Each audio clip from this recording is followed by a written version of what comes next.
Hello everybody, Flamin' Shark back with another video. This is the review to my blind commentary, blind reaction to the first part of Kizumonogatari.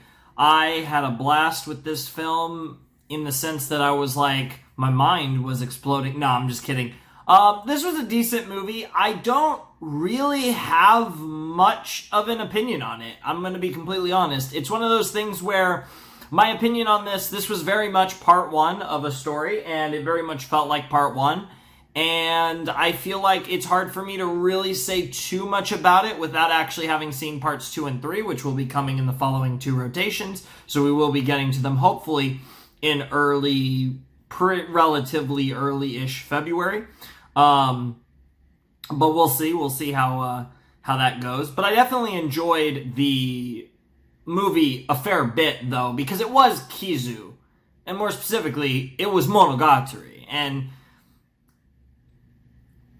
I've only seen Bake and obviously this film, but even having just seen Bakemonogatari, I knew going into this was going to be weird, and this was going to be artistic in a way that few things I've ever seen have, pretty much Bakemonogatari, and it did feel different. It didn't feel like they were doing the same things, but it very much still felt like Monogatari, or like Bakemonogatari in that sense.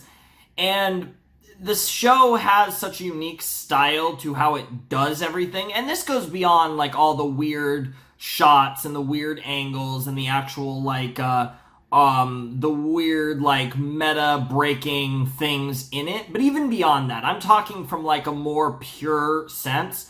There's just so much oddity involved in the filmmaking process. I don't know if well, I guess in this case, it is literally a film. So in the filmmaking process with this, that it just creates an experience unlike anything else. And I actually think I mentioned at some point, like, I feel like I don't have the best vocabulary when it comes to explaining like the film, the unique film like choices, like creative decisions that are put into from a technical standpoint, from a visual standpoint in various forms. I don't have the best of vocabulary to properly explain what I'm trying to get, the points I'm trying to get across a lot of the time.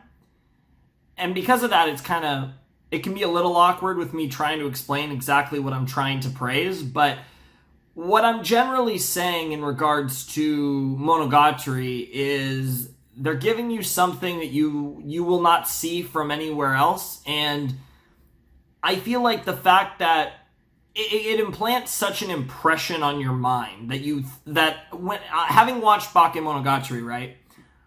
I loved the story, and the story was amazing. And even if the anime was shot in a much more normal, classical anime style, or just a classical, like, series form, like just more normal television, it would still have left a large impression on me because everything about it was so just well done, and just from a story perspective. But when you really add in the fact that there was just so much creativity in the actual process of making a TV show, or in this case, making a film, that it really just takes everything about it and it enhances the story. And the story is weird and quirky, and the story itself so perfectly fits the quirky, weird nature that they decided to make this a show.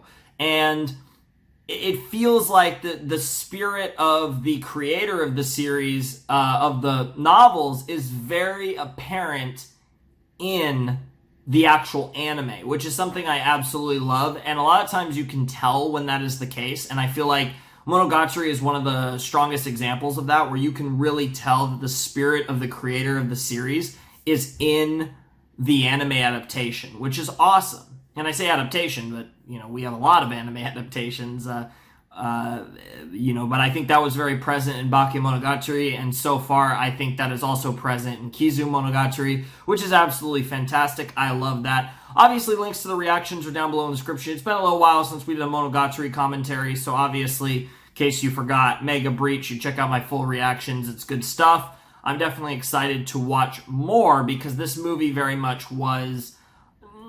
It wasn't so much a cuck, but it was more kind of like, okay, that was good. That was really interesting. We had some awesome scenes in this, like the scene between Hanekawa and Araragi in the scene between,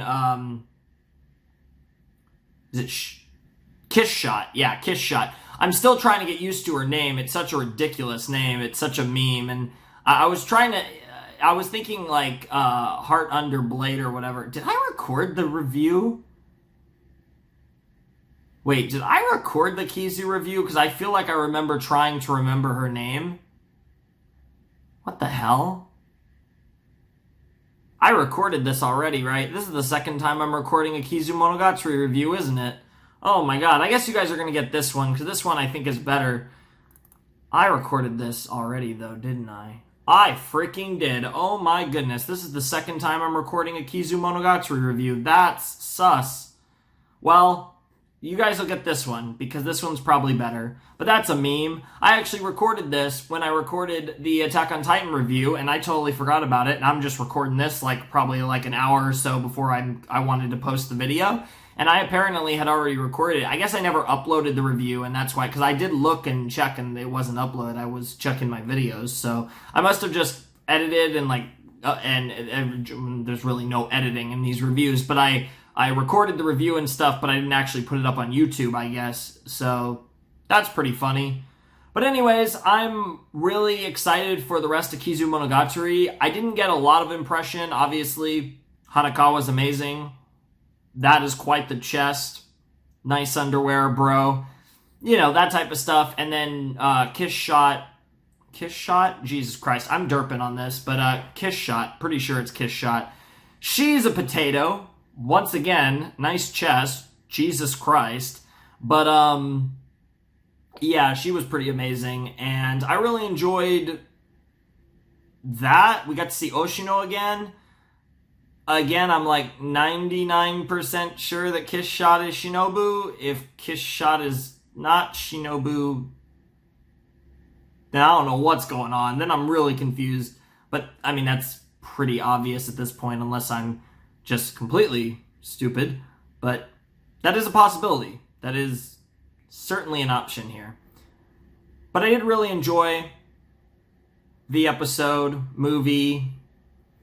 It's kind of, I mean, it's short for a movie, but it's certainly more a movie than an episode, I suppose. But then again, there are shows that have episodes as long as Kizu's first movie or first part or first episode, whatever you want to call it, was.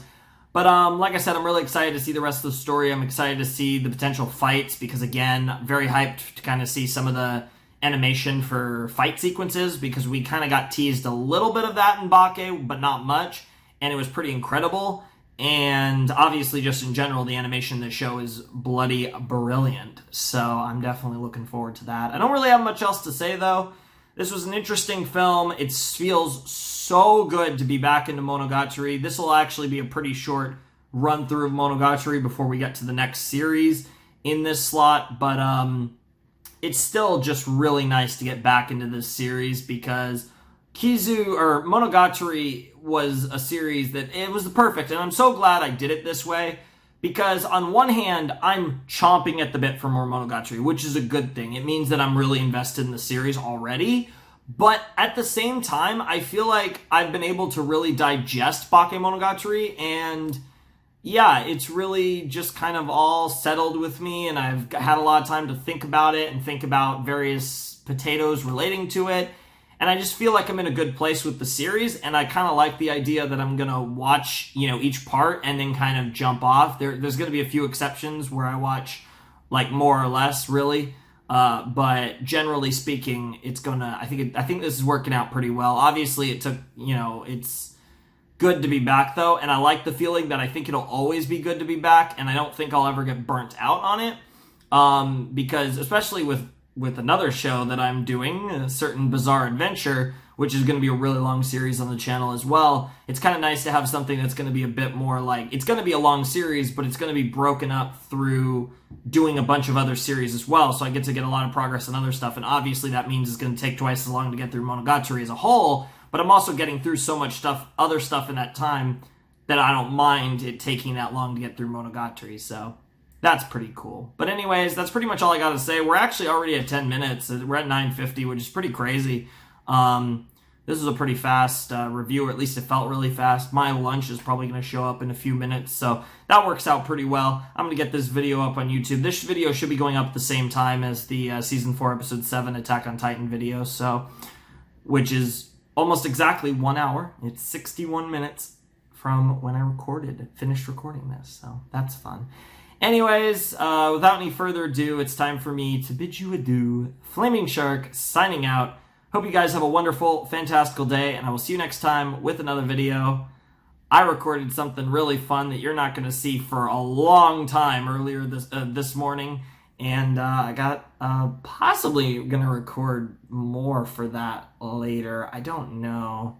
I mean, I still have to record the actual reaction as well later for Teen Titans, so I probably won't record more of that, but we'll see. We'll see what I'm feeling after I have my lunch. Anyways, thanks for watching. Peace.